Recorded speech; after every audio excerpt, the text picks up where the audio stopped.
Stage पे तशरीफ फरमा महाराष्ट्र रियासत के वर्किंग प्रेसिडेंट जनाब अब्दुल गफ्फार कादरी साहब, शहर सदर शारिक नक्शबंदी साहब, मौज़िन और कारकुन मजलिस, अस्सलामु अलैकुम व रहमतुल्लाहि व बरकातुहू। हमारा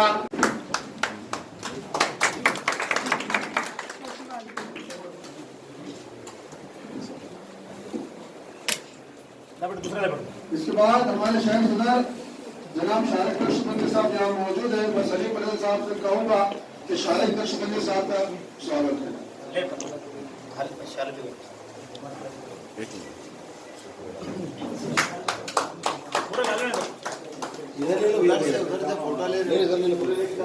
इधर खड़े हो ना, हम इधर से लो ना।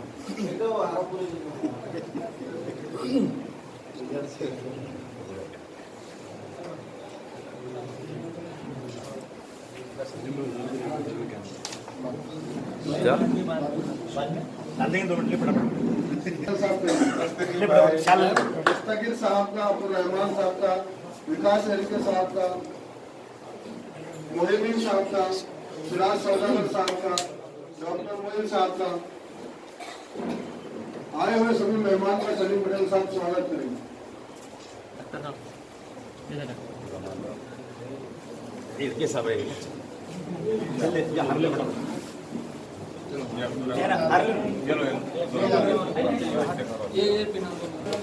छोला बयान ये ले भाई, चल ले बेटा, बड़ा बड़ा ले। मोहिमीन साहब, डॉक्टर मोहिन साहब, सलीम साहब हमारे बीच मौजूद है। मैं सलीम पटेल साहब से कहूँगा तो सलीम साहब को स्वागत करें। मैं सलीम पटेल साहब से कहूँगा कि दाऊद मिर्जा का स्वागत करें। दाऊद भाई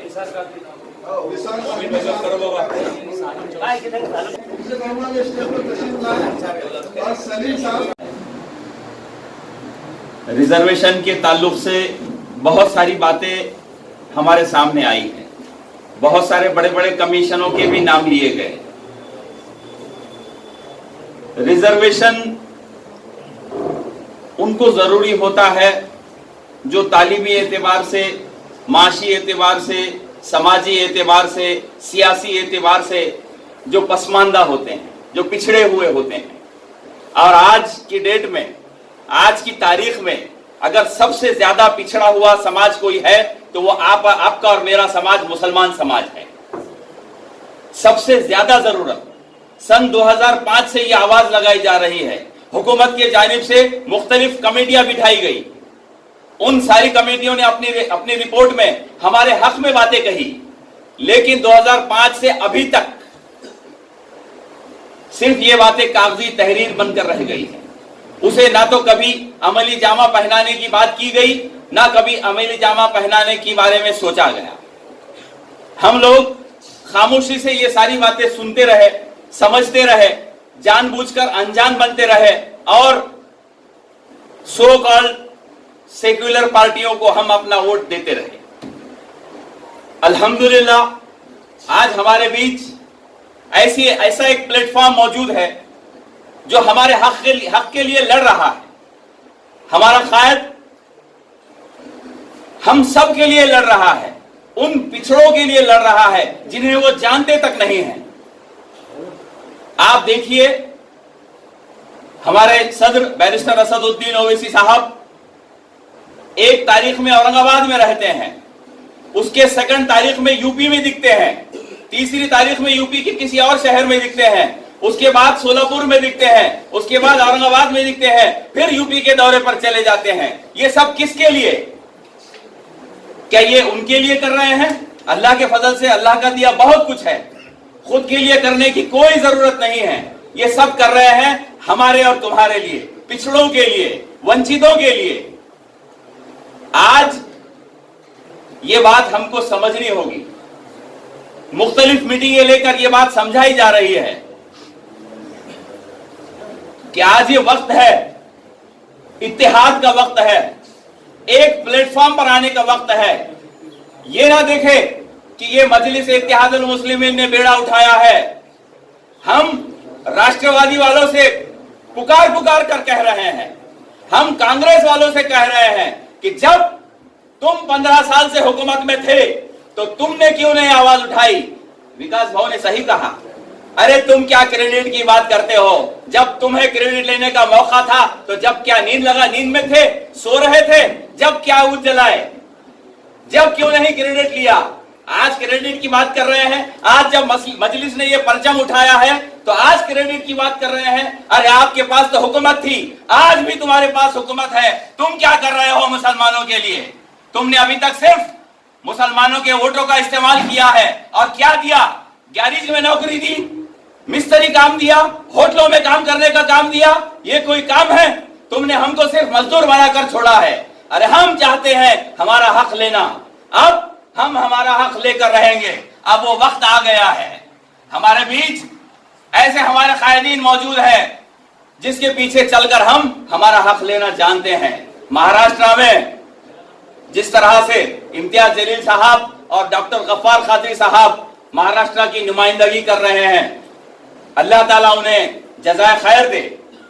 क्या कमी है इम्तियाज जलील साहब के पास, क्यों महाराष्ट्र फिरते हैं, क्या कमी है गफ्फार कादरी साहब के पास, क्यों फिरते हैं महाराष्ट्र में, क्यों लोगों के दाढ़ी ठुड्डे में हाथ डालकर समझाते हैं, क्यों पुलिस स्टेशन जाते हैं। शायद आपको पता नहीं होगा, चाहे वो भीड़ का मौका हो, भीड़ के माजलगांव का वाकया हो, परली का वाकया हो, या प्रॉपर भीड़ का वाकया हो, यवतमाल का हो, वाशिम का हो, अमरावती का हो, क्या जरूरत है गफ्फार कादरी साहब को वहां जाकर मुसलमानों की नुमाइंदगी करने की, क्या जरूरत है भुसावल जाकर फिरोज को छुड़ा कर लाने की। ये सब आपके और हमारे लिए किया जा रहा है। बात रिजर्वेशन की हो रही है। अरे तुम इख्तियार में होकर भी रिजर्वेशन नहीं दिला सकते, और जब हम पहल कर रहे हैं तो बात करते हैं क्रेडिट की। तुम्हारे पास तो हुकूमत है ना, तुम तो 3 पहियों की गाड़ी लेकर चल रहे हैं ना, बताइए करके मुसलमानों के लिए। अरे तुम दोगले हैं, तुम्हारी इच्छा नहीं है, तुम्हारे दिल में नहीं है कि तुम मुसलमानों के लिए कुछ करो। अगर जो कर रहा है तो उसे कहते हैं कि क्रेडिट ले रहे हैं। विकास भाव आप चिंता मत कीजिए, आपका समाज हमारे साथ है, इंशाअल्लाह फतेह हम सब की होगी इंशाअल्लाह। जो बात हाई कोर्ट ने कही है कि रिजर्वेशन मुसलमानों को दिया जा सकता है, तो तुम क्यों नहीं दे रहे हैं? कौन सी ताकत तुमको रोक रही है? जब हाई कोर्ट है कि मुसलमानों को 5% का रिजर्वेशन दिया जा सकता है, और जिसे नहीं दिया जा सकता उसके लिए तुम हाई कोर्ट और सुप्रीम कोर्ट में जाते हो, हुकूमत के जानिब से तुम नुमाइंदगी करते हो, और जहां पर हाई कोर्ट, वही हाई कोर्ट ने कहा कि हाँ मुसलमानों को रिजर्वेशन दिया जा सकता है, तालीम के मैदान में दिया जा सकता है, तो तुम्हें कौन सी ताकत रोक रही है? बताओ आप खुलकर, हम उस ताकत का मुकाबला करने के लिए तैयार हैं। आप बताइए, आप क्यों नहीं देना चाहते? आपके दिल में चोर है, आप जिसके साथ 3 पहियों में बैठे हैं वही उसी का एक सिपह सालार कहता है कि बाबरी मस्जिद हमने गिराई है। थू है तुम्हारी पर, तुम्हारे सामने तुम्हारा सिपह सालार कह रहा है कि बाबरी मस्जिद हमने गिराई है, और तुम वहां पर बैठकर सुन रहे हैं। राष्ट्रवादी वाले सुन रहे हैं, कांग्रेस वाले सुन रहे हैं। बताइए मुझे आप कि किसी राष्ट्रवादी वाले ने उठकर कहा कि साहब ऐसी क्या बात कर रहे हैं? नहीं कह सकते, नहीं कह सकते। आज उनकी आंखों में आंखें डालकर अगर कहने वाले कोई है तो वो मजलिसी शेर है। अल्हम्दुलिल्लाह, पार्लियामेंट में देखिए आप 545 की तादाद है, लेकिन 2 ही शेर जब गरजते हैं तो सबकी बोलती बंद हो जाती है। अल्हम्दुलिल्लाह, CAA का कानून के कागजात अगर किसी ने फाड़े हैं तो मेरे और आपके कायद बैरिस्टर असदुद्दीन ओवैसी ने फाड़े हैं। कोई माइकेलाल में दम नहीं है कि वो कानून के कागजात को फाड़ सके। फाड़ा किसी ने? नहीं फाड़ा, मेरे और आपके कायद ने फाड़ा है। तारीख गवाह है, अब तक के मुसलमानों की तारीख गवाह है। और आज हम पिछड़े हुए हैं, हमारे महाराष्ट्र में हम पिछड़े हुए हैं। और आप बोलेंगे कि ये विकास जेडगे यहाँ क्या कर रहा है, तो मेरा यहाँ आने का मकसद और वजह यह है कि मैं मजलिस का कॉर्पोरेटर हूँ। मजलिस ने मुझे चांस दिया था, मैं SC सीट से, रिजर्व सीट, जिस वजह से आपके सामने आया हूं। मेन मुद्दा रिजर्वेशन का, आज रिजर्वेशन था इसीलिए विकास एडके आज आपके बीच में आया हुआ है। भाइयों, ये तवज्जो देने की बात है। फिर भी हम ये चाहते हैं कि हमें जो रिजर्वेशन चाहिए वो पढ़ाई के क्षेत्र में चाहिए, नौकरियों के क्षेत्र में चाहिए। आज हम देखते हैं कि हमारे बच्चे मेहनत करते हैं लेकिन कुछ चंद मार्क्स की वजह से पीछे रह जाते हैं। अगर हमें हमारा कोटा होगा 5%, 7%, 10%, और अगर अब्दुल रहमान कमेटी ने जो बोला था कि 16% देना चाहिए मुस्लिमों को आरक्षण, अगर वो परसेंटेज मिलता है तो बहुत ही बड़ी बात है। लेकिन हमें आज 7% भी जो मिलता है आरक्षण, तो हमारे कई भाई बहन बच्चे जो है वो आला दर्जे की एजुकेशन पाएंगे और ऊंचे मकाम तक पहुंचेंगे। भाइयों, मैं आपको ये बताता चलूं कि जैसे हम महीना भर से ये एक्टिविटी चला रहे हैं। पहले ये तय हुआ था कि 27 को हम मुंबई पे मोर्चा लेके जाएंगे, लेकिन ये कांग्रेस, शिवसेना, राष्ट्रवादी, इनकी जो सरकार बैठी है, इनकी शैतानी हरकतों की वजह से हमें परमिशन नहीं मिली। कोई बात नहीं, हमने उसको पोस्टपोन किया, रिक्वेस्ट की गई थी इसीलिए पोस्टपोन किया। लेकिन जब पोस्टपोन करने के बाद हमने 11 तारीख तय की, उसमें भी ये लोग बदमाशी कर रहे हैं। लेकिन शेरे महाराष्ट्र इम्तियाज जलील साहब और अब्दुल गफ्फार कादरी साहब ने ये डिसाइड किया, परमिशन मिलो या ना मिलो, 11 तारीख को हम मजलिस के शेर मुस्लिम आरक्षण के लिए मुंबई पहुंचने वाले हैं। तो मेरे भाइयों, आपसे रिक्वेस्ट करता हूं कि जैसे हम आपके मोहल्ले में आए हैं, आपको अवेयर कराने के लिए कि आप ज्यादा से ज्यादा तादाद में हमारा साथ दीजिए। हो सके तो अपनी गाड़ियां, या तो हो सके तो अपनी तादाद हमारे साथ हमको सपोर्ट करके जो भी है वैसे हमारे साथ पहुंचिए। भाइयों, बीच में एक ऐसे ही शख्स ने कहा कि हम लोग क्रेडिट चोर है। हम उन साहब को आज आपके बीच से इस मंच से बताना चाहते हैं, क्रेडिट हम चुराना नहीं चाहते साहब। हमने कम काम किए लेकिन छाती ठोक के काम किए, ये मजलिस का अलग तरीका है। हाँ, और हमारे महाराष्ट्र सदर इम्तियाज जलील साहब और डॉक्टर साहब ने ये प्रेस कॉन्फ्रेंस में डिक्लेयर किया है कि कोई बात नहीं, क्रेडिट हम नहीं लेना चाहते, क्रेडिट आप लीजिए, आप चलिए, आइए, झंडा उठाइए, हम आपके पीछे रहेंगे। ऐसा कोई भी पॉलिटिकल लीडर बोलता नहीं है कि आप आओ और हम हमारे पीछे चलते, आपके पीछे चलते। भाइयों, जो आरक्षण का जो महत्व है वो मेरे जैसा दलित जानता है। आज अगर बाबा साहब अंबेडकर हमारे लीडर नहीं होते तो आज हम कोई तो भी निचले दर्जे का काम करते होते। लेकिन आज आरक्षण मिला, इसीलिए कोई आईएएस ऑफिसर बना, कोई इंजीनियर बना, कोई डॉक्टर बना, और ये विकास एडके आपके सामने एक लीडर बोल के आरक्षण की वजह से खड़ा हूं। तो आपको बहलाएंगे, गुमराह करेंगे कि आरक्षण ऐसे नहीं मिलेगा। ठीक है, आरक्षण ऐसा नहीं मिलेगा, लेकिन हम कोशिश तो कर सकते हैं, कहीं से तो किसी को तो शुरुआत करनी पड़ेगी। इसीलिए मजलिस ने ये कदम उठाया है कि मुंबई पे मोर्चा लेके जाएंगे। एक बार नहीं, 10 बार जाना पड़े, हम जाएंगे। आप भी इसमें हमारा साथ दीजिए। ये 2 लफ्ज कह के मैं अपने 2 शब्द खत्म करता हूँ। जय भीम, जय भीम। कलेक्टर बनता है, ना उनका बच्चा कमिश्नर बनता है, ना उनका बच्चा मिनिस्टर बनता है। क्या वजह है कि जब आप देखते हैं तो कोई न्यूज़पेपर डालता है, क्या वजह है तो कोई फ्रूट बेचता है।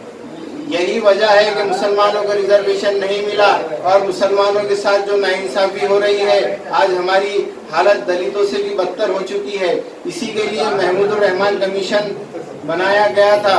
महमूदुर रहमान कमीशन में ये गुजारिश की गई थी कि मुसलमानों को रिजर्वेशन की जरूरत तालीमी मैदान में और नौकरियों में भी है। जब 2014 में कांग्रेस और राष्ट्रवादी हुकूमत ने ऑर्डिनेंस जारी किया था, वो 6 महीने के लिए ही वैलिड था। 6 महीने के बाद ये ऑर्डिनेंस की मुद्दत खत्म हो गई और उसी तरह से बीजेपी हुकूमत आ गई। अब आप लोग बोलेंगे कि मजलिस इत्तेहादुल मुस्लिमीन अब आपके सामने क्यों आई है। जिस तरह से आप तमाम लोग जानते हैं कि यहाँ पर 5 साल देवेंद्र फडणवीस की हुकूमत थी और वो तो मुसलमानों के खिलाफ थे। और जब अपोजिशन में कांग्रेस और राष्ट्रवादी कांग्रेस थी, इसने जब अपोजिशन में थी तो मुसलमानों के रिजर्वेशन की मांग की थी। लेकिन अब जब ये महाविकास आघाड़ी, शिवसेना, कांग्रेस, राष्ट्रवादी आज हुकूमत में आए हैं तो ये मुसलमानों को रिजर्वेशन देने की बात नहीं करते। लेकिन हमारे और आप सबके चहेते कौमी सदर बैरिस्टर असदुद्दीन अवैसी साहब ने जैसे ही ऐलान किया कि महाराष्ट्र में मुसलमानों को रिजर्वेशन मिलना चाहिए, इसके लिए मजलिस इत्तेहादुल मुस्लिमीन जद्दोजहद करेगी, ये सुनते ही आज नवाब मलिक ने कुछ ट्वीट किया है कि मुसलमानों को रिजर्वेशन के लिए ऑर्डिनेंस जारी किया जाएगा। लेकिन मुसलमान इस ऑर्डिनेंस से खुश ना हो। आप तमाम जानते हैं 2014 में भी यही हुकूमत ने एक लॉलीपॉप दिया था और ऑर्डिनेंस लाया था, लेकिन इससे मुसलमानों को कुछ फायदा नहीं हुआ। मैं आप तमाम से गुजारिश करूंगा कि हम हुकूमत महाराष्ट्र से ये गुजारिश करेंगे कि जब तक ये ऐवान में पास कराकर मुसलमानों को रिजर्वेशन नहीं देंगे, जब तक ये एक्ट नहीं बनाएंगे, हम लोग नहीं रुकेंगे और हम लोग मुंबई जाएंगे। जैसे हमारे सुदूर बताएंगे कि परमिशन कब की मिल रही है, 11 तारीख को कौन से ग्राउंड की मिल रही है। हम तमाम लोग हर घर से एक फर्द इंशाल्लाह मुंबई जाएगा। मैं इतना ही कहकर अपनी जगह लेता हूँ। खुदा हाफिज। सबको अस्सलाम वालेकुम। रिजर्वेशन का सबसे मेन मतलब, रिजर्वेशन किस लिए चाहिए, ये एक स्टूडेंट से ज़्यादा आज के टाइम पे किसी को शायद से ज़रूरत नहीं है। जितनी प्रॉब्लम स्टूडेंट्स को आती है आगे, शायद से उतनी प्रॉब्लम हर किसी को नहीं आती है जितना मतलब स्टूडेंट को हर जगह पे मतलब फेस करना पड़ता है। रिजर्वेशन फीस के टाइम पे हो गया, कहीं जॉब को लगना है तो वहाँ पर प्रॉब्लम है हमको, हर जगह पे कहीं ना कहीं रिजर्वेशन में हमको मुस्लिम स्टूडेंट्स को हर जगह पे कुछ ना कुछ प्रॉब्लम है। अभी रिसेंटली असद साहब ने अपने बयान में कहा था कि अपने को तलवार से नहीं लड़ना है, अपने को इस पेन से लड़ना है। अपने को अभी जरूरत है इस पेन की, अब हमको जरूरत है इस कलम की। अभी हमको जीतना है तो इस कलम से जीतना है। और दूसरी बात, मतलब जब दलितों को जब आरक्षण मिला था उनके पास थे एक बैरिस्टर, सही है। अभी अपने पास है एक बैरिस्टर जिसकी अपने को कदर करना है और उनके साथ में खड़े रहना है लाइफ टाइम, उनके साथ अपने को चलना है जिंदगी भर। बस इतना ही बोलना चाहूंगा। और मैं ये बोलना चाहूंगा 11 तारीख को जैसे अपने पूरी टीम के साथ अपन कर रहे हैं अभी आरक्षण, मुस्लिम आरक्षण के लिए मोर्चा, अपने को सबों को उसमें जाना है और एकदम फुल सपोर्ट के साथ खड़े रहना है। बस थैंक यू। अस्सलाम वालेकुम। इम्तियाज जलील साहब ने, डॉक्टर अब्दुल गफ्फार कादरी साहब ने जो ये लड़ाई का कदम उठाया है, आप लोगों को इसमें हमारा साथ देना होगा। हाथ उठाकर कहो कौन कौन इस लड़ाई में हमारा साथ देने के लिए तैयार है। इंशाअल्लाह 11 तारीख को जो रैली होने जा रही है, लेकिन हिंदुस्तान की आज़ादी में जो उलमाओं ने हमारे अपनी जानें दी थी, आज उसी उनकी जो कुर्बानियां थी, उसी कुर्बानियों का फल हमें मिल रहा है। जो हिंदुस्तान के हम अंदर एक हम सुकून की सांस ले रहे हैं। तो हमारे नौजवानों के मुस्तकबिल के लिए, हमारे छोटे छोटे बच्चों के मुस्तकबिल के लिए, हमारे छोटी छोटी माँ बहनों के मुस्तकबिल के लिए जो भी करना है हमें करना होगा। और ये नहीं सोचना है कि एक बार मुंबई जाएंगे और उसके बाद में जो है तो हमें तुरंत आरक्षण मिल जाएगा। ये जो लड़ाई है इससे हमें जद्दोजहद करना होगा। और जैसा कि हमारे कायद जनाब इम्तियाज जलील साहब, अब्दुल गफ्फार कादरी साहब ने जो 11 तारीख को तय किया है, इसमें हर नौजवान बढ़ चढ़ कर हिस्सा ले। और जो लोग साहिब समझ है वो लोग भी दूसरों का जहन बनाए कि हमें 11 तारीख के लिए क्यों जाना है। पहले तो अभी 1-2 जगह हमने मीटिंग्स लिए हैं, तो अभी हमारे नौजवान इतने गफलत में जिंदगी जी रहे हैं कि हम अगर जब उन्हें दावत दे रहे हैं कि प्रोग्राम के लिए चलिए, एक आरक्षण का मामला है, तो उन नौजवानों के मुंह से अल्फाज निकलता है कि भैया क्या ट्रेन का आरक्षण दे रहे क्या तुम, ट्रेन का रिजर्वेशन दे रहे क्या तुम। तो सबसे पहली बात हमारे नौजवानों को ये बात समझना होगा कि हमें आरक्षण की क्यों जरूरत है।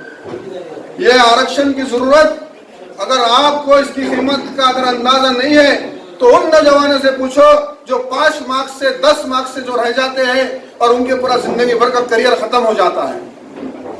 मैं आप लोगों से अदबन गुजारिश करता हूं कि आने वाली 11 तारीख को अपना वक्त इधर उधर कर कर इस प्रोग्राम को इस तरीके से कामयाब कीजिए कि जैसा कि लोग कहते हैं,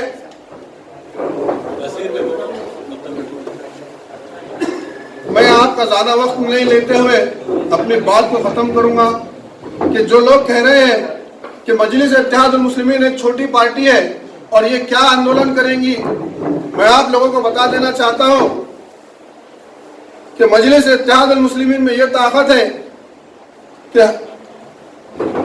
एक शेर कहूंगा, इस बात को आप समझें कि हंसने वाले मेरी टूटी हुई कश्ती को न देख, हंसने वाले मेरी टूटी हुई कश्ती को न देख, हौसला अब भी है तूफान से टकराने का।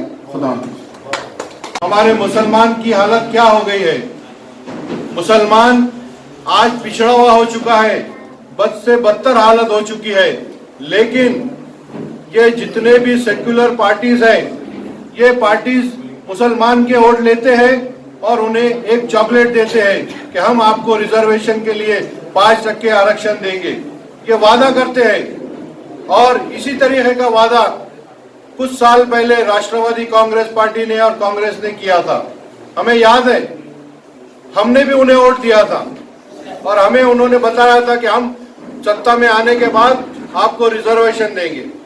लेकिन आज उन्होंने सत्ता में बैठे हैं, लेकिन जब भी रिजर्वेशन का मामला आता है, कुछ बात होती है मुसलमान के ताल्लुक से, तो वो लोग आवाज भी नहीं करते हैं और रिजर्वेशन की बात ही नहीं करते हैं।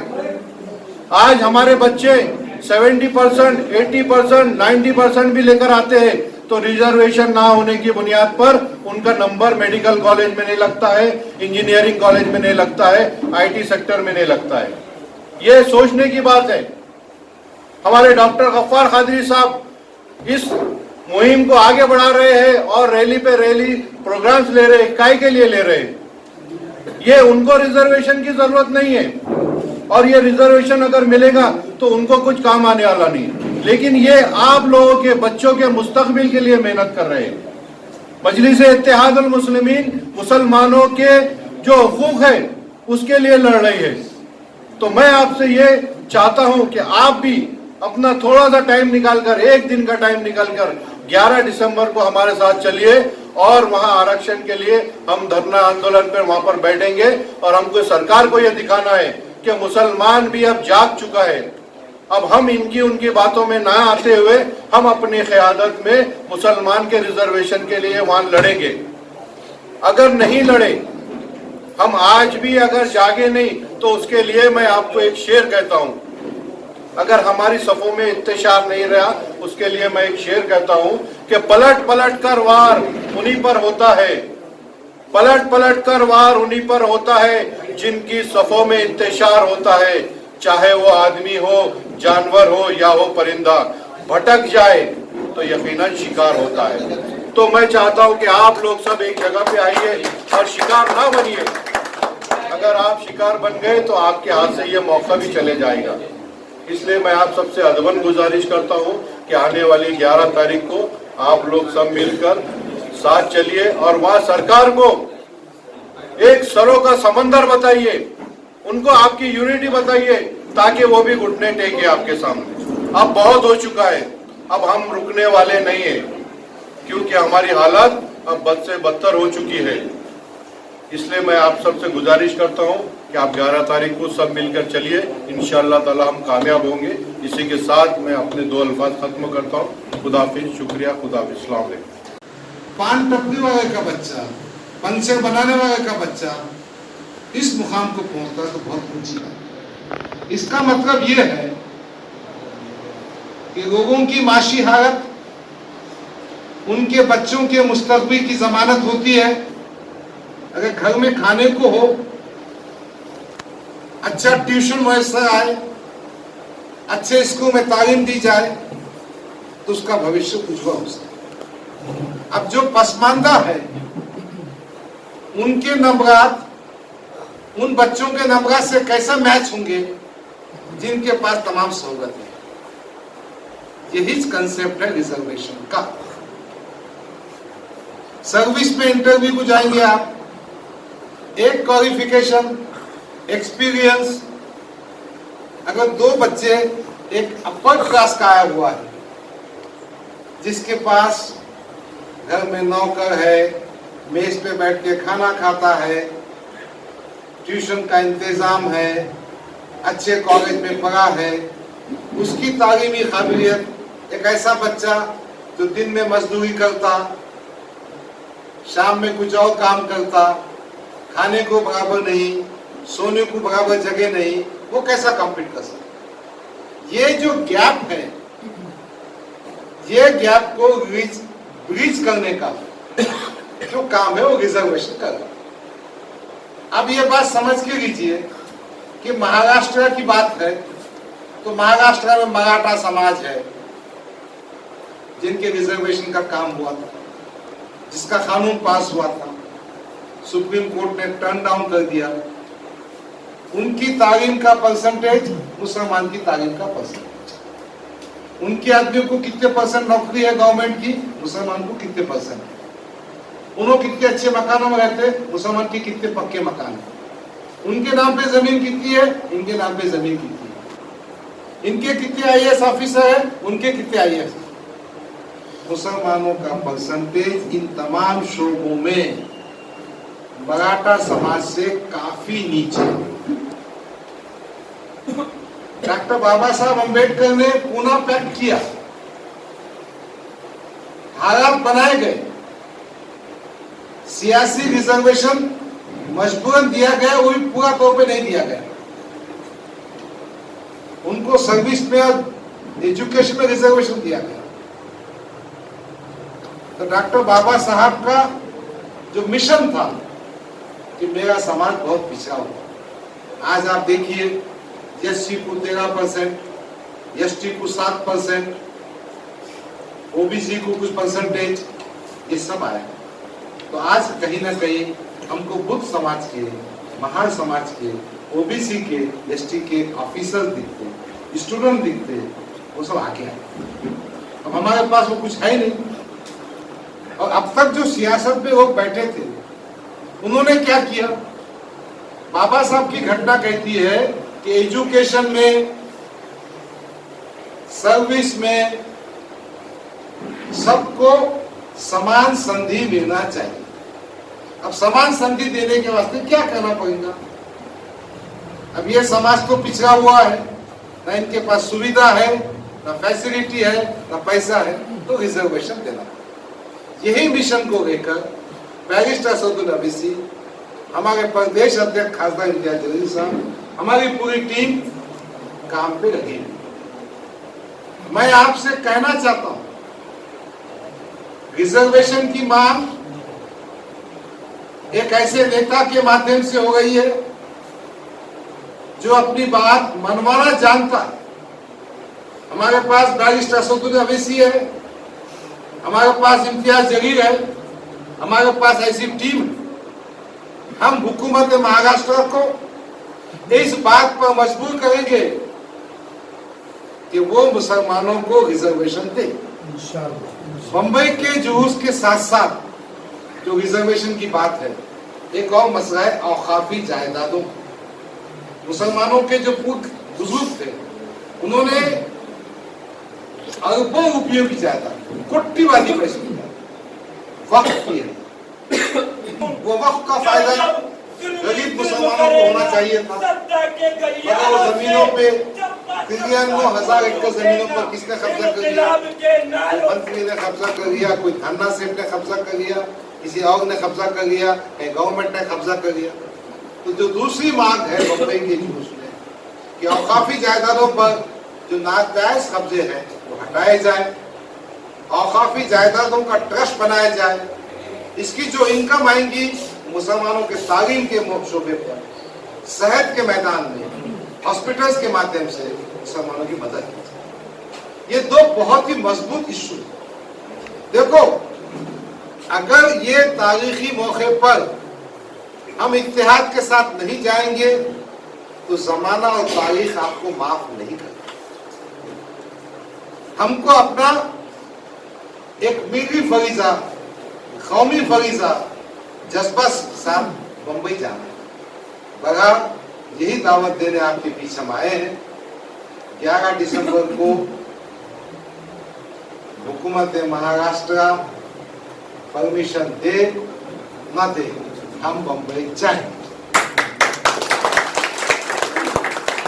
हम जमहूरी तरीके से जाएंगे, तिरंगा झंडा लेकर जाएंगे, कायदे कानून में रहेंगे, किसी किस्म का तशद्दुद और वायलेंस नहीं करेंगे, हम अपने हुकूक के लिए जा रहे हैं। तो बस यही गुजारिश करना है कि आपकी बस्ती से, आपके शहर से, रियासत से हम ऐसी ताकत का मुजाहरा करें, ऐसी कुव्वत के साथ जाए कि हुकूमत की नींद उड़ जाए, हुकूमत कहीं ना कहीं सोचने मजबूर हो जाए। एक बात सुन लीजिए, इस किस्म की कई रैलीज आपको करना होगा।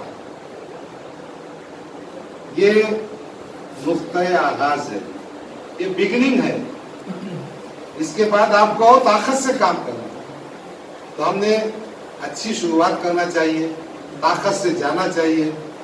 ये तय हुआ है कि 4 व्हीलर के जरिए जाएंगे, ताकत बताएंगे, हुकूमत को बताएंगे कि आज बाईजीपुरे का मुसलमान, औरंगाबाद का मुसलमान, महाराष्ट्र का मुसलमान अपने दलित भाइयों के साथ जिंदा कौम की मिसाल बन गया है और अपने हक के लिए मुंबई पहुंच रहा है। यही गुजारिश करने हम आपकी खिदमत में आए थे। सबका शुक्रिया। खुदा हाफिज, अस्सलाम वालेकुम, जय भीम, जय भीम। तमाम मेरे वार्ड के भाई लोगों को शुक्रगुजार हूँ जो मेरे लिए कीमती टाइम दिए अपने और इस प्रोग्राम को हौसला बढ़ाया। मैं सबका तहे दिल से शुक्रिया अदा करता हूँ और ये उम्मीद करता हूँ कि आने वाले 11 तारीख को हम बाईजीपुर से इंशाल्लाह 5-6 गाड़ियाँ लेके जाएंगे और ज़्यादा से ज़्यादा हमारे जो साथी है सब हमारे साथ आएंगे। मैं और ये प्रोग्राम खत्म हुआ ऐलान करता हूँ। खुदा हाफिज।